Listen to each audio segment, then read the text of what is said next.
Okay, so here we are with our McCree. And is this the comp that we're actually going to keep? Much for waiting around. You can see my screen all right, yes? Yes. Good. 5, 4. Just make sure I'm set. Are we set? We are. Good, good. 3, 2, 1. Okay, so you have Genji as your DPS partner, and you have Bap and Zen for heals. Okay. Fine.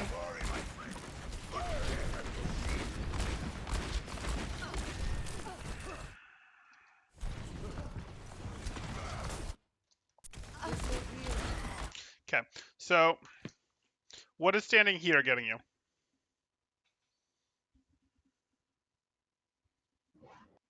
I guess a sight line on the enemy team. Sure, sure. I'm actually a fan of the off angle. The off angle, totally a fan. Good with me. But what if you'd instead just chilled right here? Would that have changed anything? I would have had more cover. I think I was just trying to survey who's where.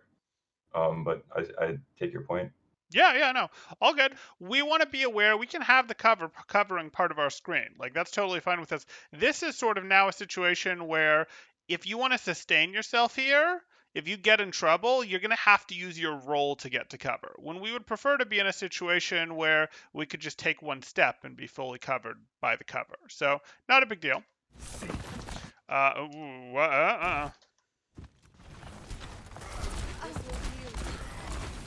Are there targets on your screen? Yes. What's this?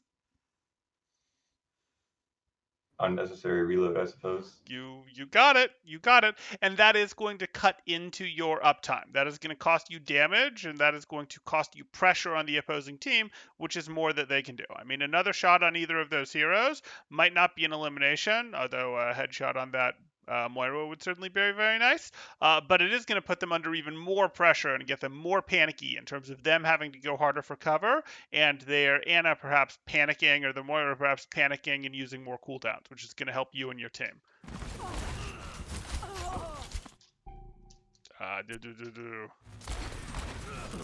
Reload.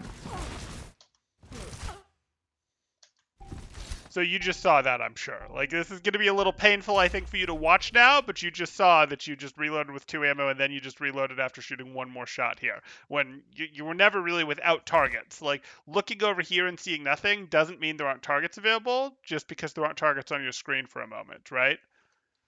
Right. Yeah. Right. Okay, not a big deal.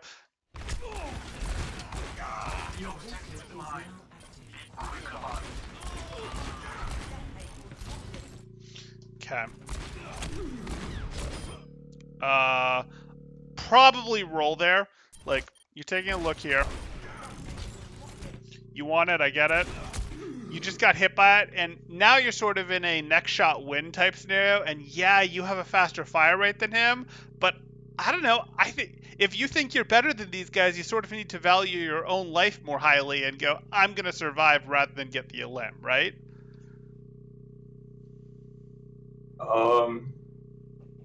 I guess. It's up to you. Like, you can say, no, it's reasonable to trade in this situation, and I suppose it's reasonable to trade, but if you're trying to climb, it's sort of a, hey, I need to be playing better than these guys, right? I need to be playing more impactful, and, you know, if you think you're ready to climb, that's probably what you do, and you just hit this roll here. Also, you hit this situation where, I don't know, I'm looking at this situation, and I kind of feel like your team is winning this battle on the point. What about you? I would agree with that. So if your team is winning, you don't necessarily want to take additional risks. You want to actually methodically win out at this point rather than play risky. And the risky play here is get the elimination while risking getting shot at. The less risky play is, hey, I'm just going to roll out now, get this health back, and then come back and peek over here and see if I can get a finish. Like, your team, you guys have a nice 4v3 on the point, sort of. Even if you leave, your team is probably fine. this is the sort of thing where you're taking an unnecessary risk in a fight where your team already has the lead. And when you get ahead, you want to take less risks in a fight, generally speaking. Whereas when you fall behind or it's neutral, you perhaps have to take more risks and play a little riskier to open things up. So this isn't exactly what we'd be looking to do given the situation. And we're just lucky he missed that shot there. That makes sense. I think I was just not fully aware of the state of the fight. Sure. Which, yeah. And you build that with game sense, and you build game sense with time, but you could build game sense faster by actively trying to pay a little bit of attention to the feed, a little bit of attention to the tab button, a little bit of attention to where are my teammates as I look at them through walls.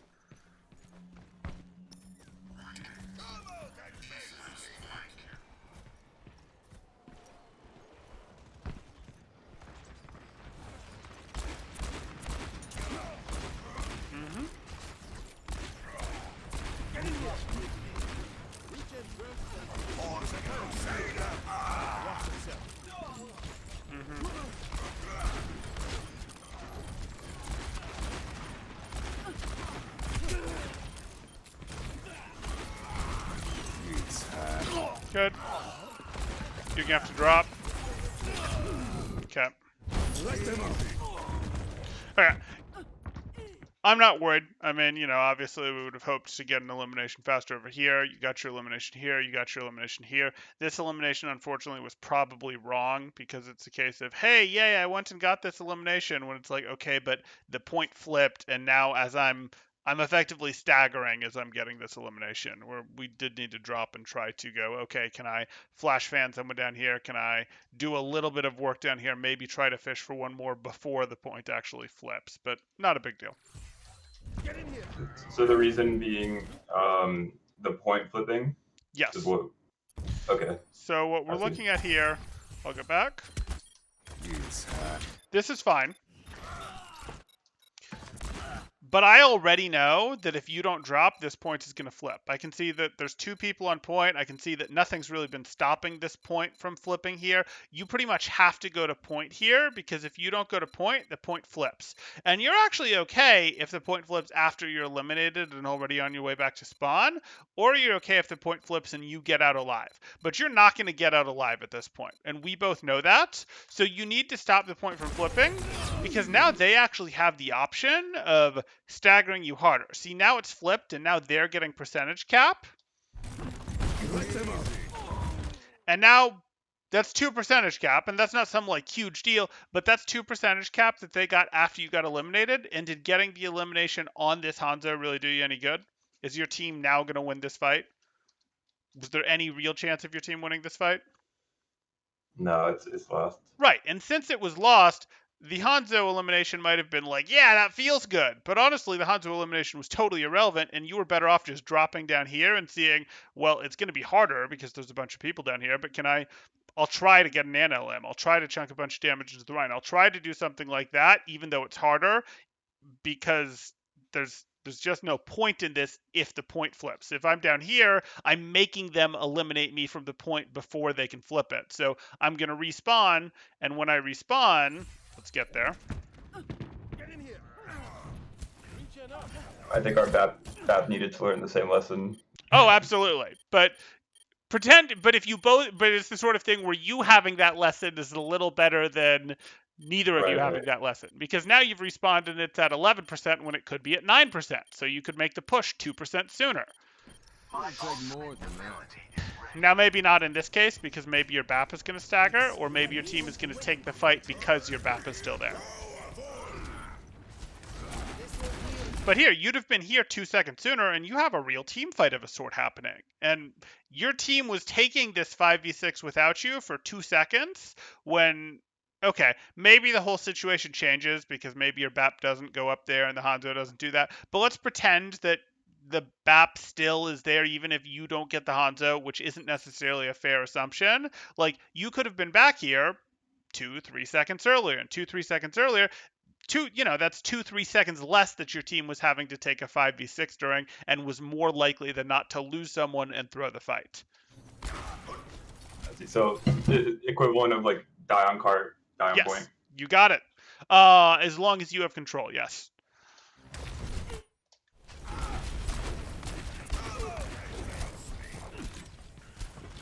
Oh, Okay. We could cover this.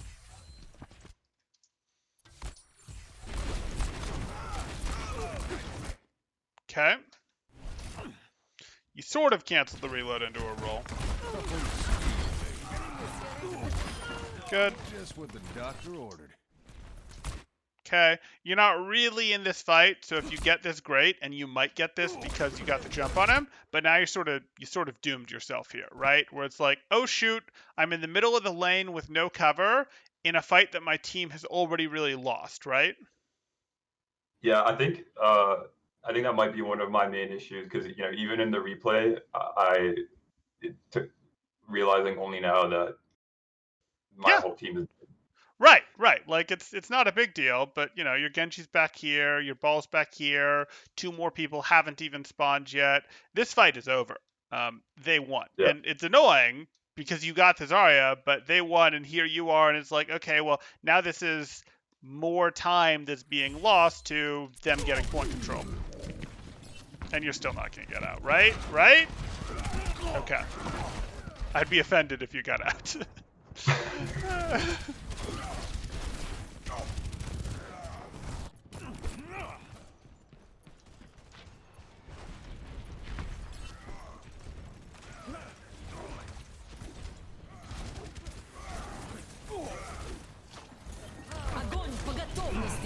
Okay, see if you can find her. That's flash rangeable. That works too.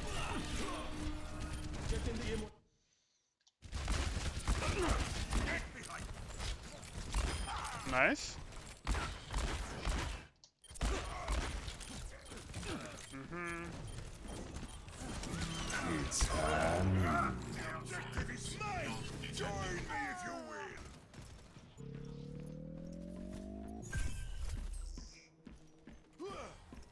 yeah. I wasn't sure if it was worth it. I wasn't sure if there were people lower, Yeah, but you I mean, not dropping was correct. oh no, I meant the high noon. But Oh, I guess high noon sucks anyways. a little bit, but I was actually a little surprised that you fought down here rather than immediately going up here to high noon, to be perfectly honest. But that you ended up using the high noon for this didn't super bother me. I mean, was it great? No. Could you have hit him in one shot? Yes, even a body shot, but it wasn't the end of the world.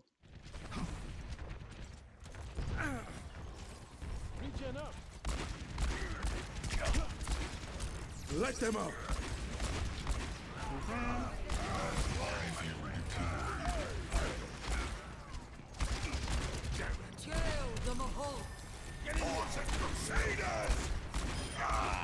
Good.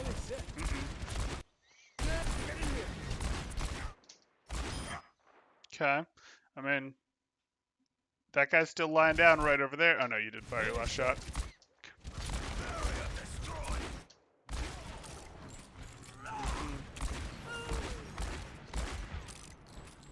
I've got you in my sights. Oh boy. Oh boy. Did you know he was right here?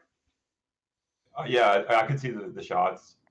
Okay. If you knew he was right here, this roll is okay. Long.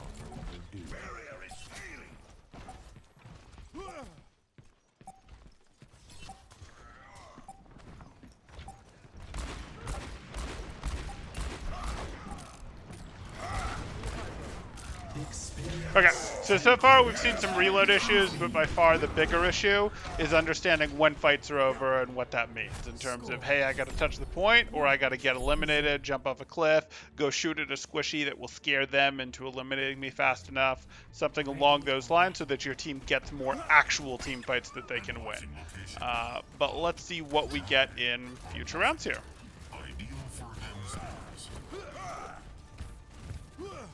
We're all soldiers now. 5, 4, 3, 2, 1. Round 2. Capture the objective.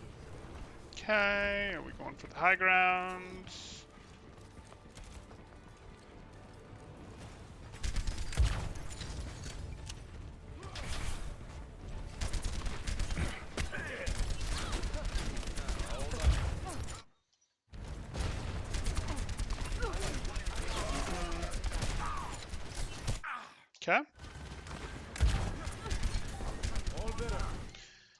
So,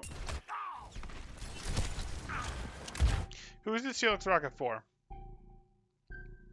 Generic massive enemies. Okay, probably not the right answer. So, if there was a target that you had in mind in here, maybe if they were all grouped closely enough that you thought you'd get AoE damage on multiple of them, maybe.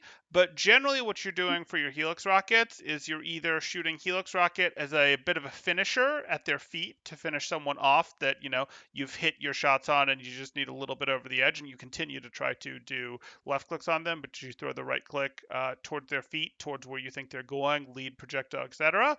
Or Mhm. when someone's not looking at you, like let's pretend this Zarya was looking at Reinhardt and trying to duel the Reinhardt or something, and wasn't, and therefore isn't really going to be moving lateral to you, a target that's not paying attention. You can open with your Helix rocket because again it's a projectile with travel time, and then immediately if you're following it up with left clicks. But those are really the two main ways that you use Helix rockets. We're not going to just fire it into a generic massive enemies. We might justify it if into a grab, sure, where they're all bunched up and they're all going to be hit by the AoE of it, but we can't just generically fire it off. It's either going to be a finisher or a very high probability opener, and it's a high probability opener when they're not really aware of us, which these guys are definitely aware of you by now. So yeah, but given the fact that they are aware of me, Hmm. I can't really hit a surprise one. Hmm. And secondly, are they not close enough to get like potential splash? I don't know what the Oh no, radius no, is. no, not at all. You're not going to hit. Oh, you might like hit one of them, but you're not going to hit multiple of them here. No, let's just go and do this at minimum speed here. You But see how but given the fact that they're aware of me, doesn't that make it significantly more less likely that I'll be able to hit a projectile finisher on them? So at that point, isn't any additional pressure, worth it? No, because you're still gonna want to go for your project. I mean, you still want to aim your projectile. Like, you still want to aim your projectile. You might go, oh, hey, no, now I can finish this Moira with a helix, and that's fine with me. But you still want to lead to where you think she is going to try to be dodging you to. Like, you're still not going to go, or you throw the helix in one direction and you start leading your weapon in the other because she, has to try to avoid the helix type thing. Like, that could be a thing, but you're still wanting to aim these. Like, and you're telling me that you're shooting it at generic massive enemy. Well, which one are you trying to hit is more my point. Like, if you tell me I'm trying to hit Moira, that's fine with me. But I think it's a little early to try to hit Moira, honestly, for how this works out. But if you tell me I'm trying to hit Moira, I'm trying to hit where I think Moira is going to be, and actually shooting the projectile rocket at her controls her movements a bit because it narrows her options a bit. And then either was correct and I predicted where she went and I hit her with the projectile rocket, or it's easier for me to hit her with the left clicks. But you aren't just going to send it at a generic massive enemies and hope to hit something. So is the difference between, like spam rockets and this situation the fact that now it is more likely to get an actual elimination rather than just generic spam, so it'd be worth saving it for that? Yeah, so your first thing was you hit a spam rocket down here and you basically threw it at the Rhine shield and you're like, this is just generic spam, etc. And you can get away with a little bit of that because hey, it's a pretty short cooldown in 6 seconds. We can live with that. But yes, the difference is effectively that now you are in a place where potentially that Anna or that Moira are finishable. You're not in like a shield break situation where we're just trying to mow people down. Spam rockets aren't that great, but you can get away again with a little bit of like, hey, this is just a poke rocket at the very beginning, like you did. But yes, we're very much in a place where we would very much like to have our rockets to try to get a finish on one of these two squishy targets. But also at this point, I mean, I guess by spamming rockets, don't I maximize my DPS uptime? Whereas now I still have my teammates around. So if I get that, even if I don't get the finishing blow, if I can get her low enough where the ball, for example, or is that a hog? Or There's a ball. There's no hog on this map. Your teammates is a ball, yeah. oh, this is Zen. Oh no, it's a Genji. It just looks weird at this angle. Oh, got it. Never Okay, yeah. mind. Where I'm contributing to the overall damage, where even if I don't get the final blow, maybe someone else can.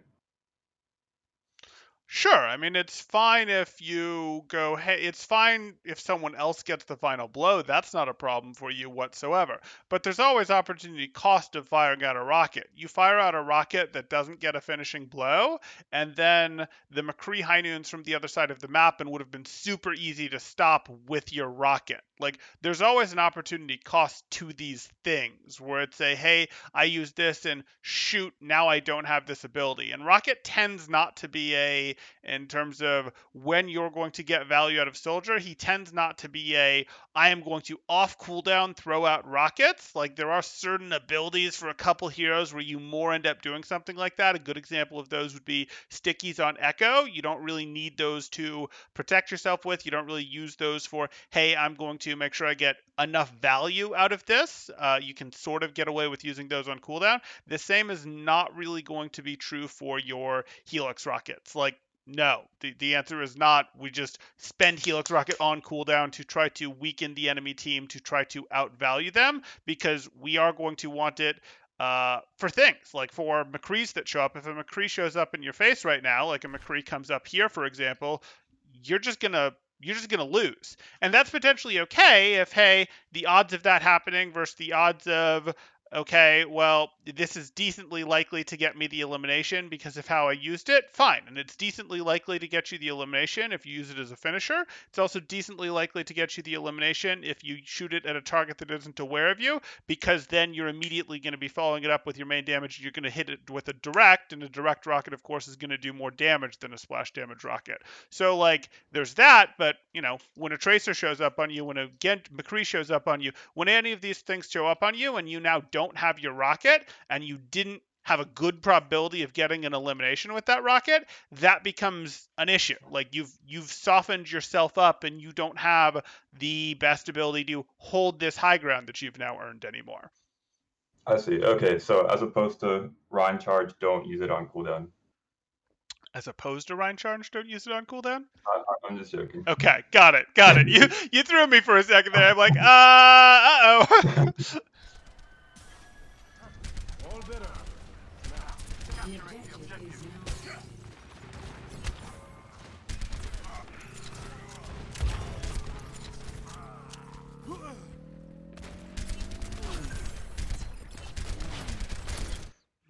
You're gonna have to close the angle.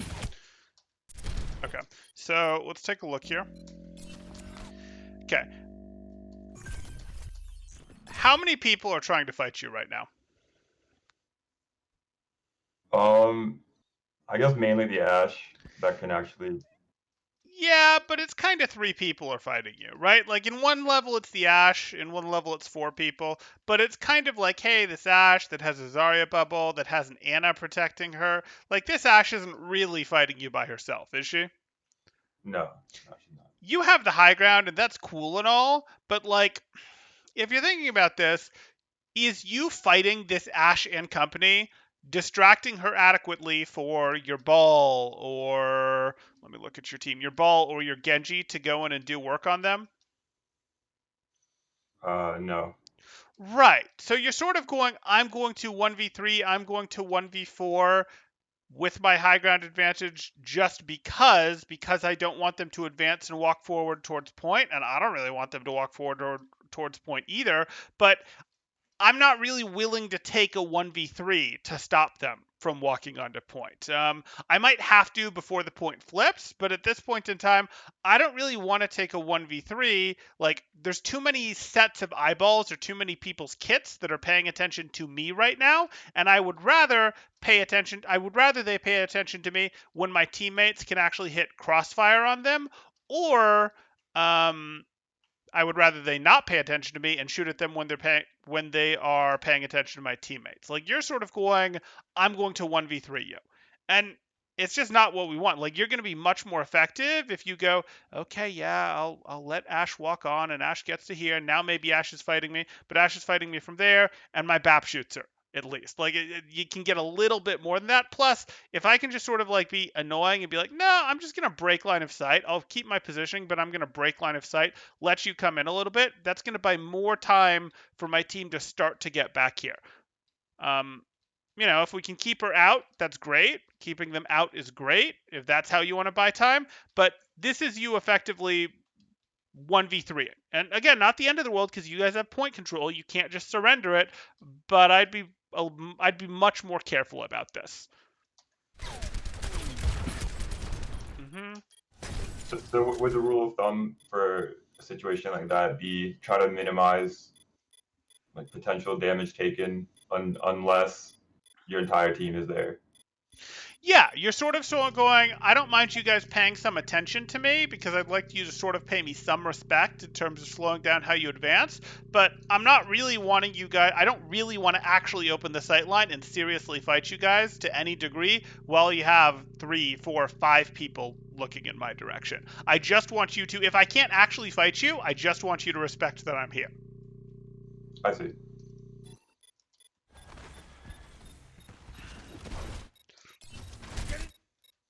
Okay, hopefully you pivot to Ash. Right idea. That was a good example of the rocket where she's not really aware you're there. Usually you'd have opened with that, but fortunately her reflexes weren't good. And now you just need to go down because unfortunately we haven't managed to hold it, and BAP didn't drop to contest the point, you didn't drop to contest the point, and it's flipped.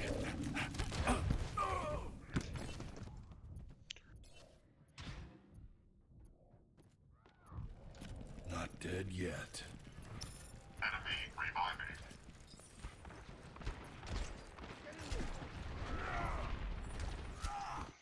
Okay.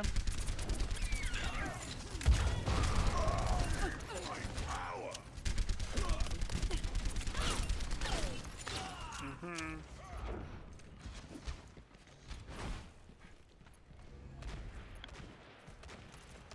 I get rolled by Zarya here, and then I went back to look at her perspective, and she was definitely sneaking up on me. Oh yeah, she knows you're here. Yeah, big crouch walk. Oh boy. That's, yeah, not quite far enough. Yeah, no, I got up with there. Not a big deal. You were trying to hold Mission forward ain't positioning over when your yet. team was still coming back from spawn, so that'll happen sometimes. Okay, let's take our space. Hopefully you push up for the flank again. Nope, you're gonna use the window. My sights. I don't love this. So, here's the thing. Let them up. That window is scary, right? Like, you and BAP and Genji all do a fair amount of damage through that window, right? Right.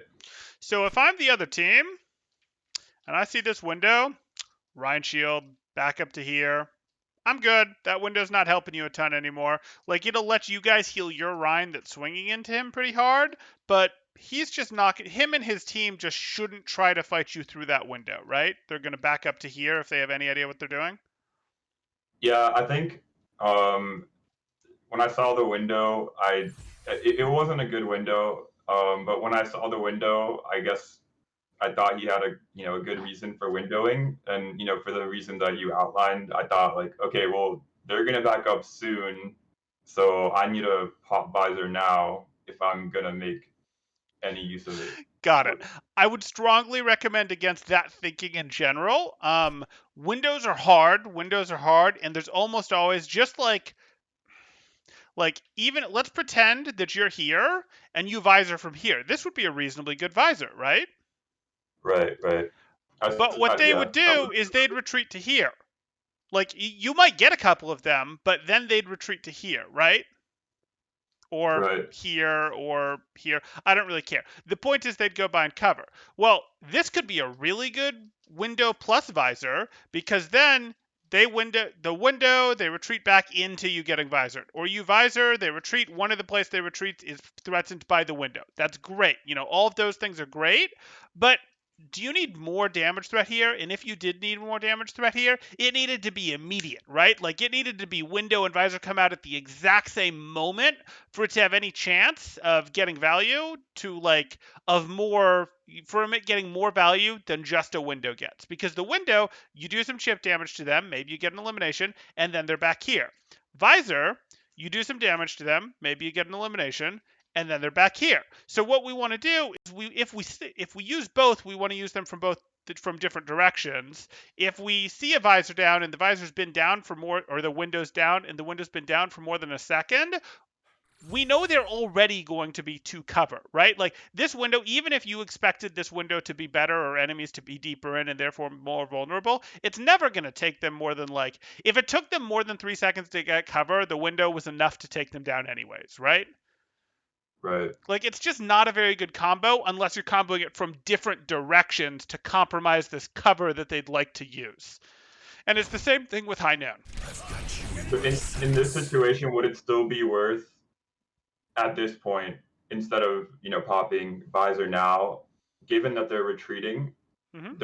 this window is now kind of useless. Would Yeah. it still be worth popping visor at this moment in time from like the left, as you Well, I don't suggested? think you can get to the left at this moment in time. But I think you using this time, using the fact that this window is threatening them to go, hey, they're backing up. I've got all the time in the world to rotate up here would be perfectly fine. I don't think you're going to get your visor off while the window's still up, but it still could have potential value of as these guys are starting to push back in and as your team is taking space, you might still go, hey, this is a good place for me to play from. This could be a good place for you to visor from. So I think, yes, the right idea would be I'm going to go back up here, but I don't think like you can't teleport, so I don't think you can hit the visor in time. Fair? Okay. Okay. Yep. It's hand.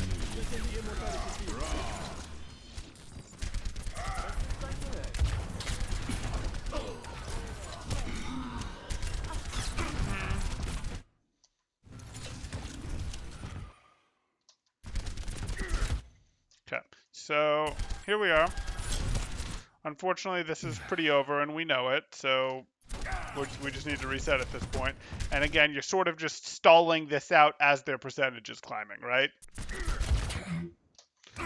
Yeah. You guys get one more fight. So what would have been the move in that position? Either Like, try to run earlier, so you either go, no, I've already decided this fight is over, and I'm going to try to run away and like get behind this car or something so that my team can see me and heal me, or Leroy and you just get eliminated. Okay. I'm not a young man anymore.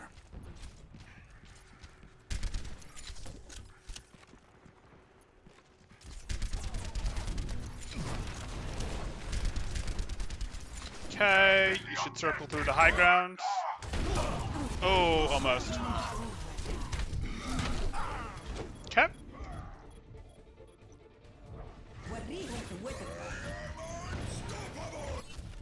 Mission ain't over yet. Okay. Heal stations have been reasonably fine. We talked about the only visor I think you had. And then your rockets, we saw multiple examples, but we've talked about how we want to use rockets in terms of as finishers, where it either hits them or helps us control their movement to finish them, or it's the, hey, we open with the rocket on a target that's not aware of us because it's very high probability that we'll hit it, and then be able to quickly finish them with our regular shots before they get to cover. We've also obviously talked quite a bit now about, hey, we need to recognize when fights are lost, and if they're lost when they have control, we need to go ahead and either get out alive or get eliminated more quickly. But that's going to be we need to recognize when fights are lost faster. Okay, back to McCree. You have a Hanzo as a partner, you have Ball, and Winston as tanks. Okay. Look for your high ground. I like it. Rest in peace. Okay, so here you are.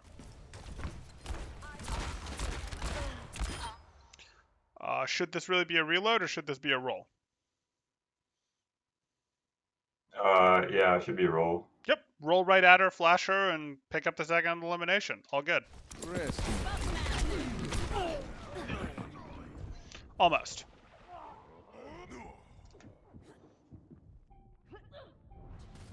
The objective is Draw me to the objective. My ultimate is charging.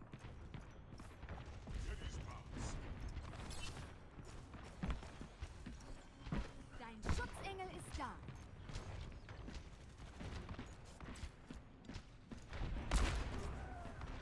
Right idea.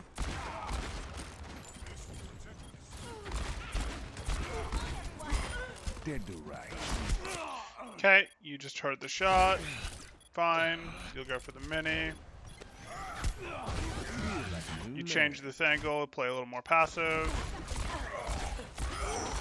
Helden sterben nicht.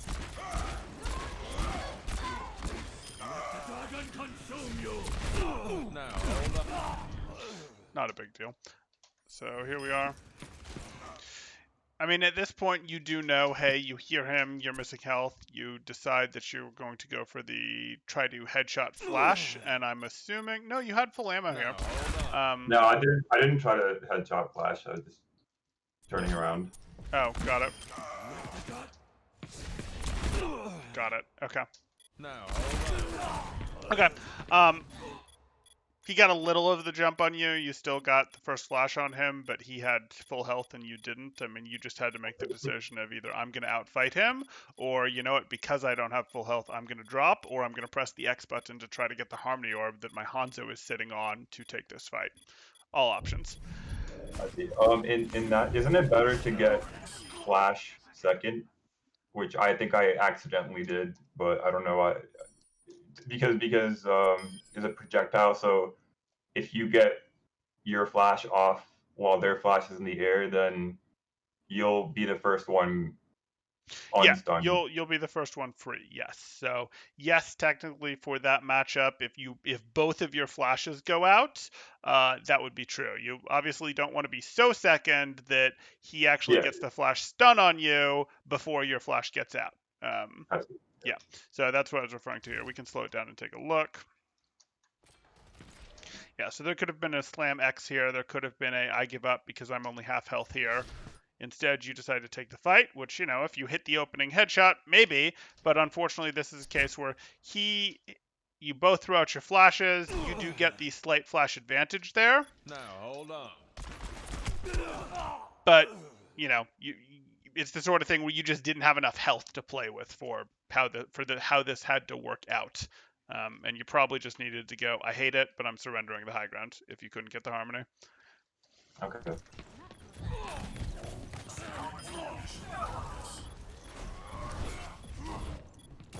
Back into the mix.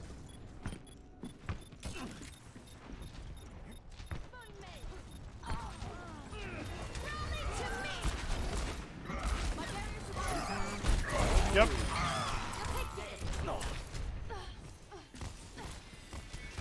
It's fine.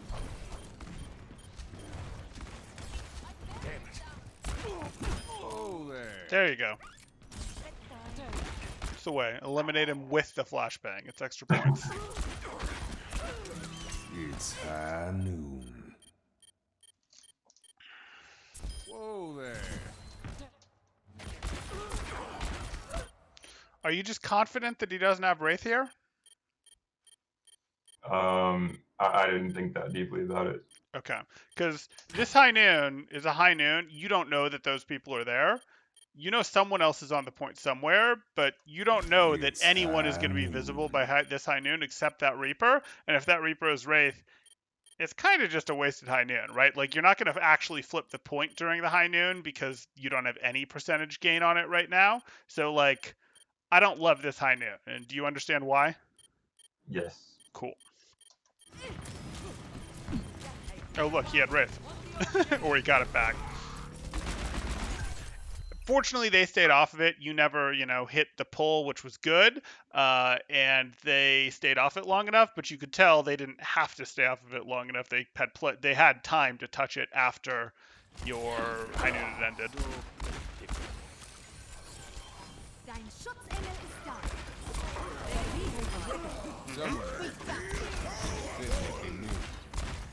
Swing right. Okay. Keep swinging right. It's high noon. Yeah, your Zen's got the right idea. He just thinks he's you. Where he keeps, as this fight goes on, you want to keep deepening your angle. You want to keep deepening your angle. That's what you want to do as this fight goes on. That's going to let you do more and more work. Draw.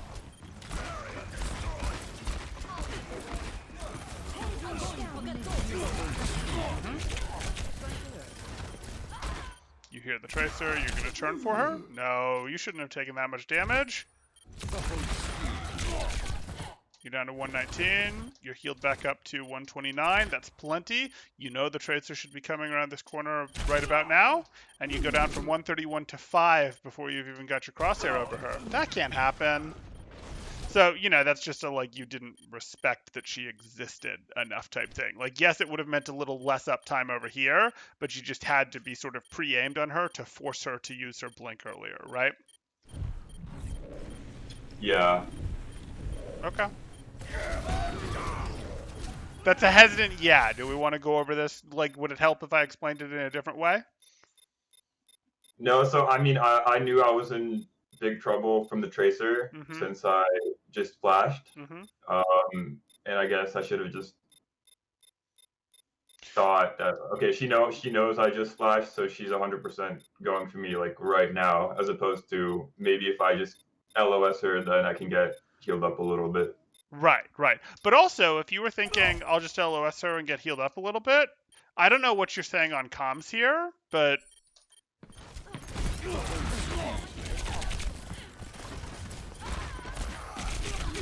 I don't hear any sort of I need healing, which would signify that you pressed the I need healing button, right? Because you could have gotten potentially, you couldn't get the Harmony Orb, but you could have potentially gotten a second repair pack. And a second repair pack on you would make, especially if you were paying attention to Tracer here, it pretty darn hard for Tracer to take you down, right? Now, Brig might have just written you off and been like, no, you already had one, and okay, she didn't have another to give you, but you didn't press the button, so I can't even give you credit for that. Yeah, I think I need to get used to hitting the actual button because I normally use the comms wheel and then put my mouse to the right. Oh, I would bind it because it could have helped you here too. Remember, that you're being pushed. Oh, go ahead. Yeah, I didn't change the default. I think I just got used to the communication wheel, so I think I end up not being able to. Oh yeah, I would definitely bind that. I think at one point it defaulted to X, and I still have that, or maybe I bound it myself to X. Go ahead. I think that's still legit. Okay. Yeah, Yeah.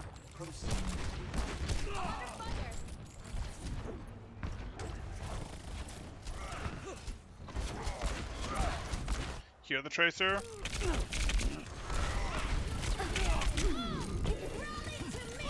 Pardon me. Much better.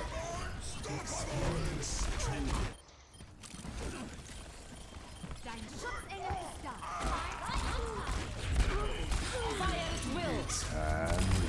Okay.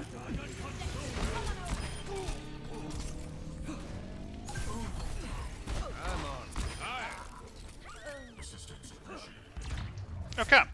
So we talked about some things here. I think the best thing that we talked about that's actually going to be the most helpful for you really is the, hey, let's try to build actively a better awareness of how the fight is going and making sure the fight doesn't flip, the point doesn't flip when we have control of it, or we need to just get eliminated once it does unless we're in the fight. So some of that is just awareness of, is the point blue or is the point red, obviously, but some of that is a better sense of the game state, is your team in the fight. And you build that by making it a habit of somewhat actively looking through walls to see where your allies are, and somewhat actively checking the feed to see how the fight is going. How much attention would you say you pay to the feed right now?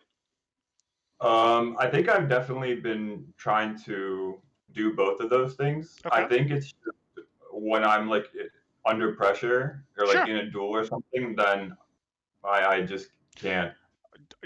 I get it, and I'm actually not too worried if for now you're not keeping a super close eye on it when you're in a duel. But try to use those down moments when you're maybe looking for another target, when you're maybe rotating, to go, hey, let me look back and see how the feed is updated. Let me press that tab button. Let me look through my allies, and try to get to the point where you're actively having the thought, how is the fight going? Once every 30 seconds, once every 40 seconds, and then you'll get more frequent about it.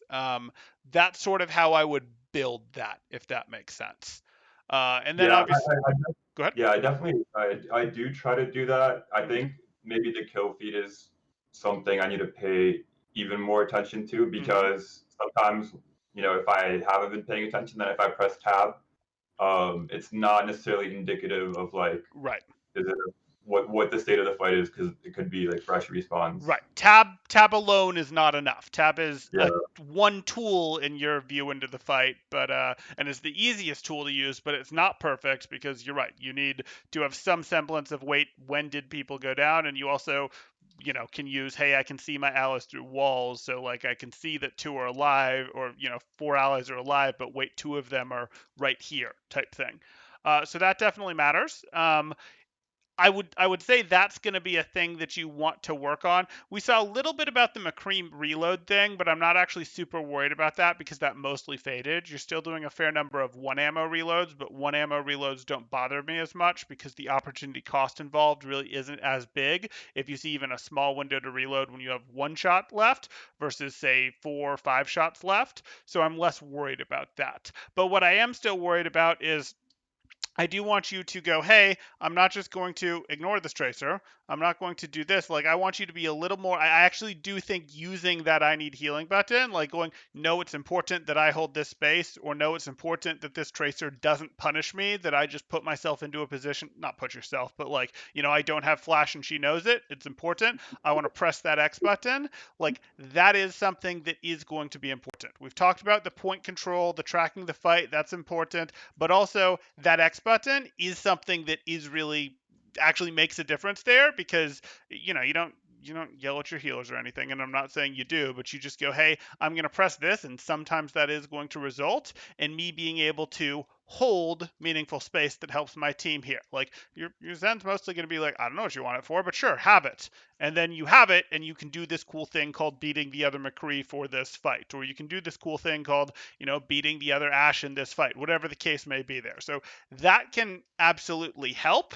And then we talked about ults, and I'm actually your visor wasn't good. We talked about that. Your high noon we had wasn't amazing on first point. You had your high noon over here, where this high noon wasn't amazing either. Where it's like I don't know what the status of that Reaper's Wraith form is. So you do want to have some awareness of that. It's not like either of them are absolutely amazing ults, but the way to get value out of them is just a little bit more of a, okay, what am I doing with this? How many targets do I have? What can I actually do? Are they threatened by other members of my team? Are we going to be able to get point? There's not one thing that's with your ults right now, but your ults do need some work in terms of, put this way, we want to hit our ults when we're threatening a good different angle than our team with them. It's rare that we want a high noon from our team. We mostly want a high noon over here. That was good. But is our team threatening at the time that has happened? And is the fight actually happening? No. Your team had pretty clearly won this fight when you were going after this Reaper. Your team yeah, and then we covered the visor one there. So we're a bit scattered in where we are with you, but the biggest thing really is going to be more paying attention to the state of the fight, and then I would bind that X healing button and go for that. If you wanted to work on more things, you could still look into your McCree reloads, and we could get more into ults. We certainly could get more into ults, but that's sort of what I'm seeing for you right now. Do you have questions or topics that you'd like to get into more? Yes. So would you say like my like positioning and angling is like relatively okay? I know you mentioned that on the second point where I was, tunneling on the ash and there were four people looking at Mm-hmm. me and I backed off. But Mm-hmm. otherwise, like, has that been okay? Because that's something Been I working guess on? Oh, go ahead. kind of done in the past. Sure. So I'd say your positioning was okay. We had some stuff where it's like, hey, use the cover. And we could harp on that harder, where it's like, we saw that at the very beginning of the first map, where it's like, you don't need to be standing here. You can be standing here type stuff. And we did see some of that somewhat consistently, where you like the middle of the lane a little more than you should. So that's certainly something that we could harp on there. But your general instinct of, I want to challenge for here. I want to challenge for the high ground on the other point. I want to work my way up to the high ground on Garden. You were a little slow to work your way up to high ground on Garden, but you were good on your high ground desire and your desire of where you wanted to go, mostly on, which one was it? This is University, Garden, City Center. On City Center, you went for the high ground early, which was good. You went for the off angle to retake, which was good. The time you did through the window wasn't so good, but you were mostly pathing to the right off angles correctly. if we were to talk about your positioning, it would be a, hey, don't occupy the middle of the lane, occupy places where the cover is here, and in some of these situations, deepen your off angle as the fight goes on. Okay. Anything else topic wise? Because what I would probably do is I would work on these like one at a time in your situation. I'd be like, I'm going to take one of these. I'm going to take, for example, I'm going to take wanting to use cover, and I'm going to put 10% of my brain power towards using my cover a little more aggressively in terms of, hey, this cover is covering part of my screen as I do my work. This cover is covering part of my screen, covering part of my screen as I do my work. And you could do that for like 10 games, 15 games to try to let it set in as a habit. And then you'd work on to the next thing that you're trying to work on, which would be, hey, I want to pay more attention to the feed. I want to actively try to make sure I'm looking at the feed every 20 seconds. I want to have a thought of, wait, how are we on the feed going, etc. Like, I want to be more in tune with that, etc. That's something that I wouldn't make your primary focus to, like, I'm going to get this down first. I'd sort of have that as a, you can level it up a bit and then you work on something else and then you go back to leveling it up more, because that's something that you can level up forever, and it becomes one of those, you want to track it, it's definitely important, but you go, I put some time into getting better at this, then I go work on my angles, then I put some time into, okay, let me make sure these ults really make sense, or my soldier rockets make more sense, and then let me go back to working on this, because you need to keep leveling that one up, if that makes any sense. Yeah, I think with my alts, sometimes my thinking is, um, you know, they're most effective when they're a surprise, and then sometimes in order for it to be a surprise, it has to be a surprise to me as well. That makes sense. Uh, yeah, but the actual answer to how it's going to be a surprise is it's coming from an angle that they weren't expecting. And it might be like super obvious to a higher level player that that's where the angle should have been, but like your angle is going to be, this is a pretty good angle. This could be a pretty good angle. Yes, I am saying this is a pretty good angle when you're blue team. Like, this could be a good angle. Like, most of the time, your surprises aren't going to be, aha, I've actually surprised you. It's going to be, my team is providing an adequate distraction. Remember what I talked about back on City Center about, hey, 4 people are looking at you? Yes. If 4 people are looking at you, I bet your BAP could hit a window and it would kind of be a surprise, wouldn't it? Yep. And the reason he can do that is because so many people are paying attention to you. So for your high noons to be a surprise, what you end up doing is you go, my team is fighting from here. I'm flanking to take this, and there was no one that contested me. That's great. Or maybe I eliminated the person who did. But now, before peeking and doing work from here, I'm going to wait for a second or two until past my team has engaged. Now, 1.5, 2 seconds in, now I'm going to round the corner in high noon, because they've had time to really lock in on my teammates as their opposition. Does that make sense? That does make sense, yes. So it's not like, oh, I come up here and right away I high noon, or I high noon from my team. It's, okay, if I want to do this, maybe in a normal world, I give them half a second before I peek and start pinking away at my shots here. But here I'm going to give them 1.5, maybe almost 2 seconds, and then I'm going to high noon, and then they've already rushed forward to start fighting my team, and then are in a, oh shoot, we've already started trading some cooldowns. We've already started taking positioning for this fight. We didn't realize we had to do that type of thing. Our shield, is partially broken. We're this deep into the point. We've already used our amp to run at your team. We've already used our ice wall. Shoot, now that's going to work. Okay, that makes sense. Good, good. Okay. I don't think I have anything else for you right now. I'm certainly happy to go into more things. I gave you a little bit of a grab bag of stuff, more so than I do most people, but it's because what you need to improve on isn't super, like, yes, you can't, what you need to improve on is obvious, and it is the, hey, the point, you can't keep fighting after the point has flipped and try to survive for like 10-15 more seconds. That definitely is the thing you most need to improve on. You need to understand when to reset fights, but like after that, it's a little bit of this, a little bit of this, a little bit of this, and we just have to pick one or two. And my thought would be, hey, let's use cover a bit better, and we could probably work on our ults there. Those would probably be the 2 easiest for you to get value out of. Okay, that makes sense. Okay. Then I'm going to go ahead and call it there.